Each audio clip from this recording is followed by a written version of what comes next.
Think ramen is just for college dorm rooms? Think again. Flavorsome broths, appetizing noodles, and rich toppings are the stuff that dreams and ramen are made from. It's a great idea to order a cool and refreshing beverage to accompany your meal. When served cold, oolong tea helps temper the often scalding temperatures of the soup. Before diving into a bowl of ramen, take some time to explore the appetizers that your local ramen shop offers. Here are a few tasty options to consider. Gyoza, a savory dumpling dish that comprises of a meat or vegetable filling such as pork, beef, cabbage, or celery. Nikuman, Japanese buns made with a flour-based dough that are filled with meat or vegetables, most often pork, and served with soy sauce for dipping. Donburi, a hearty rice dish served with toppings such as seafood, meat, or vegetables. Now that you've finished your appetizers, it's time to order some ramen.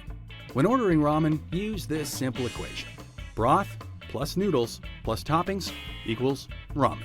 There are different ramen broths to try that are distinguished by their flavor and consistency. The four most common types are shio, a salty, clear, yellow-colored broth made with any combination of chicken, fish, vegetables, and seaweed. Tonkatsu, a white, milky-colored broth that is made by boiling pork bone to release buttery pork-flavored juices that give it a thick and hearty consistency. Shoyu, a clear brown-colored broth that is made using chicken or vegetable stock, in addition to copious amounts of soy sauce, producing a soup that is both tangy and salty. Miso, a cloudy broth that combines chicken or fish stock with miso to create a thick, nutty, and somewhat sweet-flavored soup.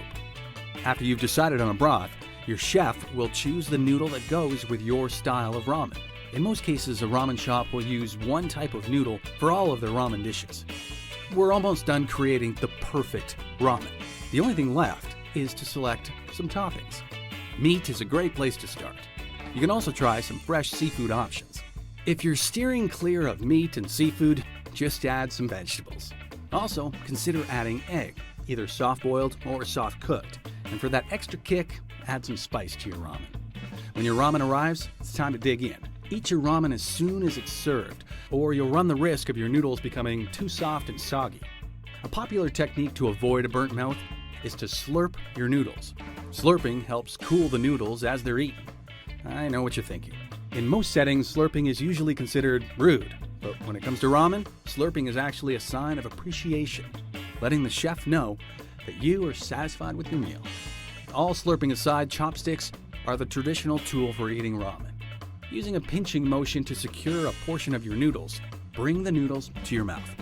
Alternatively, you can use chopsticks to place the noodles on a spoon in order to get more broth with each bite. When you're done with your noodles and toppings, the next step is to drink the broth from your bowl.